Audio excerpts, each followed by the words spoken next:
அனைவருக்கும் என் அன்பின் வணக்கம். நான் உங்கள் நெல்லை அன்புடன் ஆனந்தி. கனல் எழுப்பும் பெருங்காடு சமூக விழிப்புணர்வு தன்முனை கவிதைகள் தொகுப்பு நூலில் அடுத்த கவிஞர் ரேணுகா பிரதீப் குமார் குணராசா. புகழ்பூத்த எழுத்தாளர் சாகித்ய ரத்னா கலாநிதி குணராசா அவர்களின் மகள் இவர். காத்திருக்கும் வண்ணமயில் என்ற இவரது முதல் தன்முனை கவிதை நூல் பலரது பாராட்டை பெற்றது குறிப்பிடத்தக்கது. இவருடைய கவிதைகளிலிருந்து உங்களுக்காக. விரைவு உணவுகள் கூட்டுமே எடை, விடுக்க வேண்டுமே நாவிற்கு தடை. ரொம்ப அழகாக ஒரு சந்தனயத்தோடு எழுதியிருக்கிறாங்க, ஏய்பு வடிவத்தில் எழுதியிருக்கிறாங்க. இன்றைக்கி இருக்கக்கூடிய சூழலில் நடு ராத்திரியில் கூட போய் நள்ளிரவு பிரியாணி கடையிலெல்லாம் போய் உணவு வாங்கி சாப்பிட்றாங்க.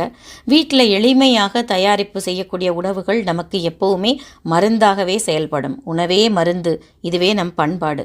அது இன்றைக்கி எல்லோரும் மறந்தாச்சு.